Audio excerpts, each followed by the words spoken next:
Buenos días. Muchas gracias, Presidenta, con su permiso.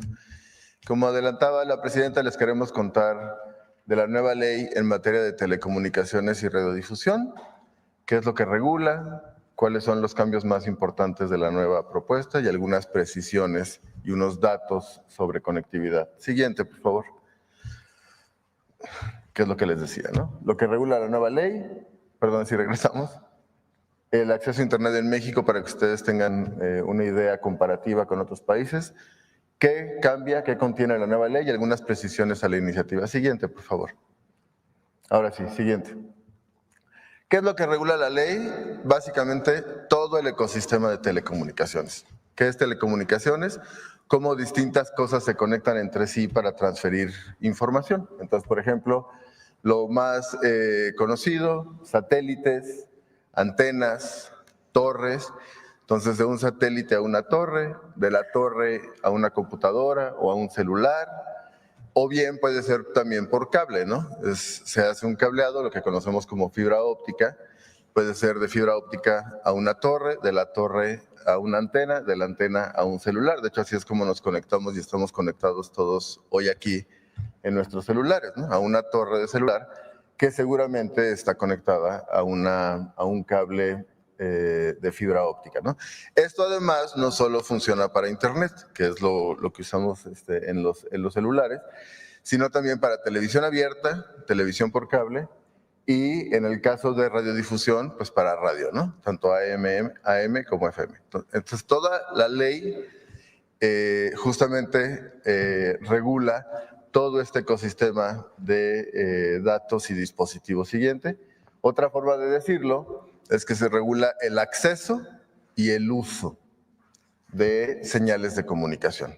Es decir, quién accede a las formas de transmisión de información, sea por el aire, lo que llamamos espectro, o sea cable, torres, etcétera, y qué uso se hace de esta infraestructura. Entonces, en el caso de acceso, lo más conocido son concesiones de espectro, es decir, quién puede usar espectro para dar servicios, por ejemplo, de conectividad, telefonía celular, despliegue y explotación de infraestructura, torres, antenas, etcétera, y las posiciones orbitales, es decir, los satélites. Esto es muy importante y voy a dar un poquito más de detalle adelante. Y el uso puede ser comercial, en el caso de una empresa que se dedique a dar servicios de telefonía celular o de televisión por cable, por ejemplo, social o público. Además, interconexión, esto es importante, esta es la posibilidad de que una red de una empresa se conecte a otra red de otra empresa y de esa forma puedan conectarse todos los usuarios, ¿no? Si yo soy un usuario de una empresa X y mi mamá es usuaria de una empresa Y, yo cuando le marco a mi mamá, se interconectan las redes de mi empresa, la empresa con la que yo tengo el contrato y la empresa de mi mamá, ¿no? A eso nos referimos. Compartición de infraestructura, es decir, si una empresa construye una torre que se permita, con un costo, que otra empresa pueda usar esa misma torre para poner una antena, por ejemplo. Calidad de los servicios, que no haya intermitencia, que haya frecuencia, que la velocidad sea la indicada. Gestión de posiciones orbitales, esta es una facultad del Estado mexicano, que los satélites geoespaciales tengan una órbita dedicada para el país. Y derechos de audiencias y de usuarios, que también lo voy a explicar un poquito más adelante. Es decir, que los televidentes, por ejemplo, en el caso de televisión abierta, pues tengan acceso a contenidos que respeten derechos humanos, no discriminatorios, etcétera. Y por supuesto el tema de supervisión y sanciones, es decir, si se violara en algún sentido tanto el uso como el acceso. Siguiente, por favor. Entonces, de manera muy rápida, les cuento algunos datos de acceso a Internet en México que creo que son ilustrativos de por qué esta ley y cómo la planteamos. Lo primero, en el verde oscuro ven las zonas de cobertura de 4G en México, en el verde clarito las zonas que no tienen cobertura. Efectivamente, algunas zonas que no tienen cobertura son zonas de baja o muy baja densidad poblacional, ¿no? Pero no es siempre el caso. Nosotros estimamos por lo menos que hay 10.2 millones de personas en México, mayores de 14 años, que viven en zonas sin cobertura 4G. Es decir, son 10 personas que 10 millones, perdón, que aunque tengan un dispositivo no se pueden conectar a Internet, ¿no?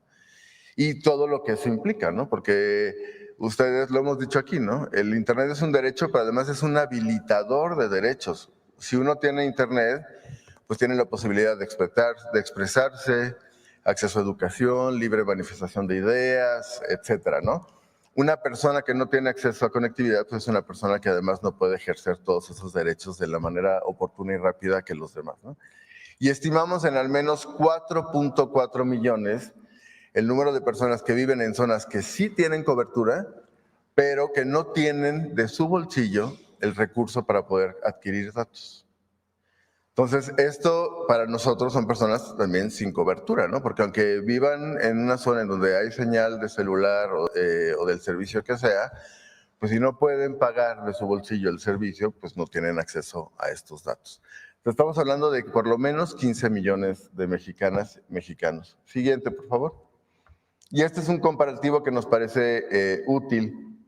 Elegimos un grupo de países de tamaño, nivel de ingreso, población, territorio, más o menos similar al caso de México. Y vean la evolución del precio. La primera gráfica es la evolución del precio por gigabyte, ¿no?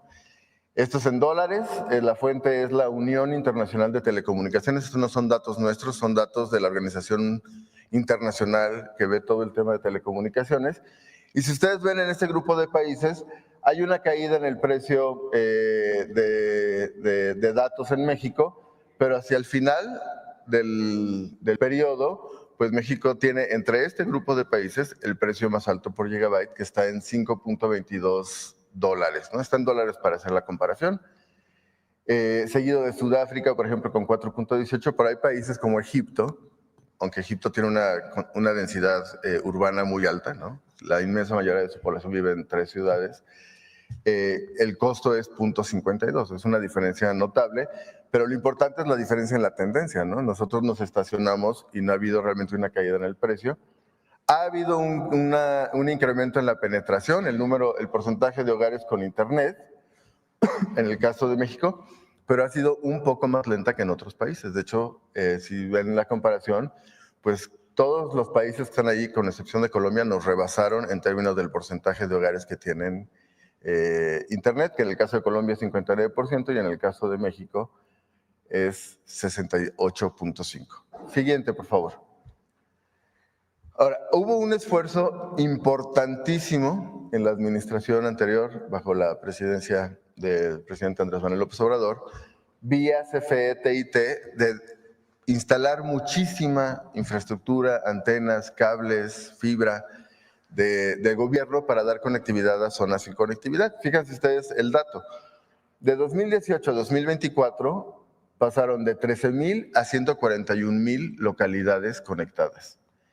Esto es con una red pública, ¿no? Que es la red de 700 megahertz, y de 40 millones, ahí falta una L, una disculpa, a 97 millones de personas.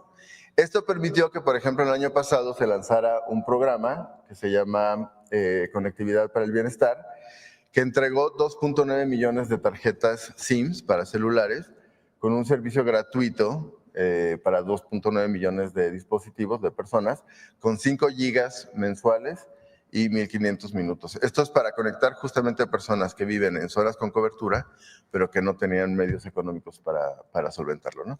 Aún con ello, al día de hoy, 92% del territorio nacional, en términos de población, o 92% de la población nacional vive en zonas con cobertura. Esto es 96% en localidades de más de 2,500 habitantes, pero fíjense, es 62% en localidades con 2,500 habitantes o menos, lo cual significa que pues más de una tercera parte en estas localidades viven en una zona sin cobertura, y es apenas 26% en el caso de localidades de menos de 200 habitantes, que son muchísimas localidades muy pequeñitas en donde solo una cuarta parte tiene conectividad.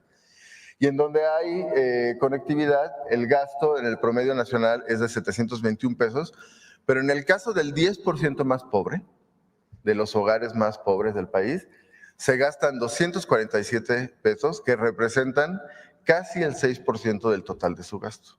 O sea, sí es un gasto oneroso en términos del ingreso y gasto del 10% de menores ingresos, ¿no? Esto les da un contexto que a mí me parece importante, ilustrativo, de por qué los cambios que incluimos en la nueva ley, ¿no? Siguiente, por favor. Siguiente. La que presentamos, que presentó la presidenta, es una ley para conectar a todas las mexicanas y mexicanos.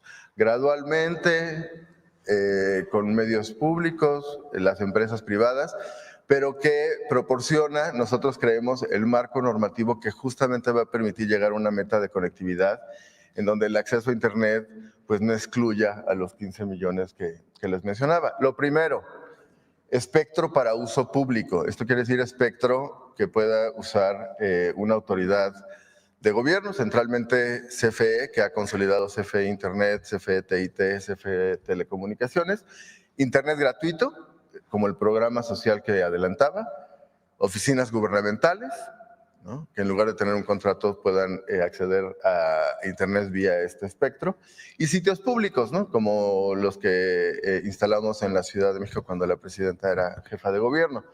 O bien espectro para uso comercial, también en el caso de CFE, en igualdad de condiciones que una empresa privada. Entonces, si es para proveer cobertura social, servicios gratuitos, espectro gratuito, si es para comercializar, pues igual que cualquier otra empresa, sea privada o pública. Cobertura social y carretera, esto es importante y la presidenta nos lo ha enfatizado, por empresas de telecom a cambio de descuentos, por ejemplo, en el pago de espectro. Operadores comunitarios, sociales y públicos podrán conectarse, esto de veras, se los quiero reiterarlo, es muy importante, a las redes de los grandes operadores a costos accesibles. Les doy un ejemplo que me parece ilustrativo.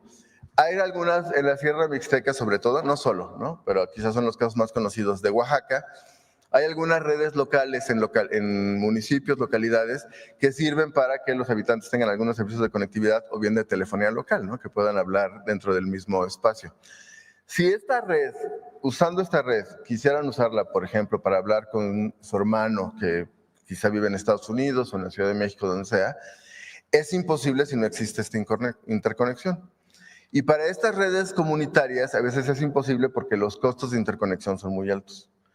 Con la ley lo que queremos es que esta interconexión ocurra en el caso de redes comunitarias, sociales y públicas a un costo accesible y que usando la redcita local puedas hacer llamadas a las redes de los grandes operadores. Compartición de infraestructura bajo tarifas accesibles y no discriminatorias, es lo mismo, ¿no? Si hay una torre de Altán, Telcel, de la empresa que sea, que la puedan usar otros operadores. Acceso fácil a espectro, esto es bien importante, para otros fines que no son fines comerciales, por ejemplo, educación, investigación. A veces hay universidades, investigadores que hacen experimentos usando espectro, pues no podemos pedirles las mismas cosas que le pides a un operador muy grande, ¿no? Industria y automatización, esto es bien importante y se vincula muchísimo con el Plan México que se ha presentado aquí varias veces. Por ejemplo, si es una industria en semiconductores o etcétera, que tiene procesos automatizados, estos son procesos que usan espectro para poder conectarse, y pequeñas empresas de telecom, como lo que mencionaba de operadores comunitarios. 7, menos requisitos. También esto es bien importante, para acceso a espectro a radios públicas y comunitarias, sobre todo indígenas y afromexicanas. Importantísimo. Esto no es para servicios de conectividad, eso es para servicios de radiodifusión, la radio local, con frecuencia en lenguas originarias, pero que además en la modificación permite que accedan a patrocinios y publicidad local.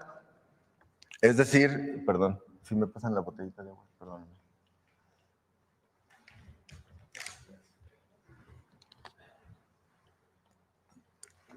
A lo mejor no se va a anunciar una empresa global, pero sí se puede anunciar la papelería, la tienda de abarrotes, cosas de la localidad, de la comunidad, que puedan aprovechar la radiodifusión para ello, ¿no? Y eso sirve para que estas radiodifusoras pues, se financien un poquito, ¿no?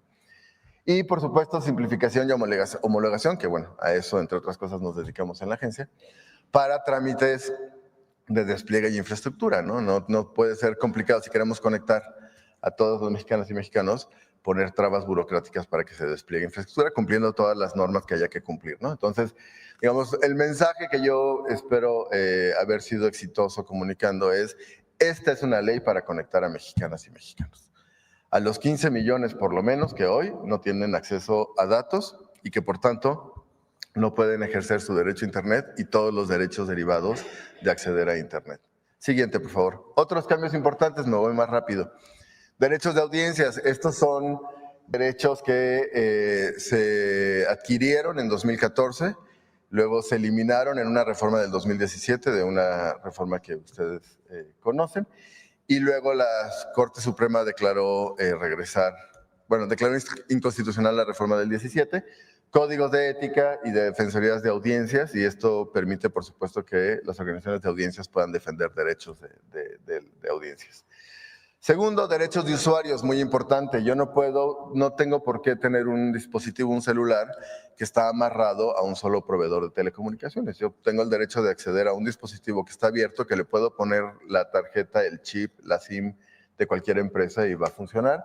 Y que no tengo que estar buscando dónde recargo el saldo de una empresa en específico. Yo tendría que poder recargar el saldo de cualquier empresa, del tamaño que sea, en cualquier establecimiento que venda saldos, ¿no? Tercero, medidas para no perder recursos orbitales, es decir, que el país no pierda órbitas que hoy están a nombre de México. Y en su caso, planes de contingencia en reemplazo, ¿no? A veces los satélites se mueven, se desvían, se desorbitan, es el término que usan los expertos. Entonces, pues el plan de contingencia para poder reemplazar y no perder, por supuesto, la órbita. Lineamientos para ordenamiento y retiro de cableado, es algo que iniciamos en la Ciudad de México también a instrucción e iniciativa de la presidenta cuando era jefa de gobierno.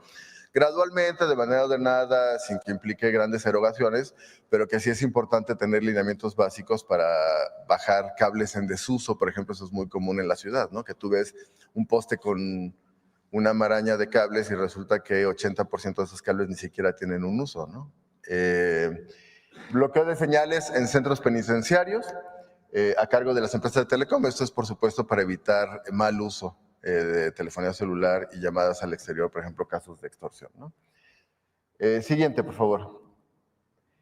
Una cosa bien importante que creemos que vale la pena enfatizar. El IFT se divide, y lo ha mencionado también la presidenta repetidamente, centralmente en dos funciones, y en este caso así se va a separar. La Autoridad de Telecomunicaciones, con lo que yo les acabo de explicar, y aparte el tema de competencia económica, que se iría a la nueva Comisión Antimonopolio, que estaría en la Secretaría de Economía, ¿no?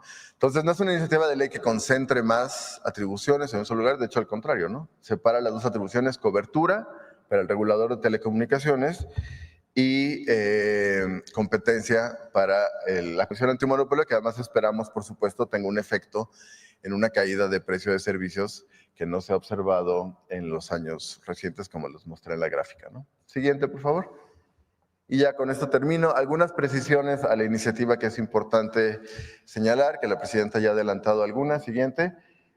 Uno, impulsar decisiones colegiadas, un órgano desconcentrado, sectorizado a la agencia, que tenga independencia técnica, muy importante, esto implica no solo el consejo de manera colectiva, sino que haya capacidades técnicas instaladas en el organismo, porque este es un tema, como ustedes se imaginarán, pues muy técnico de muchas cosas, mediciones, etcétera, ¿no?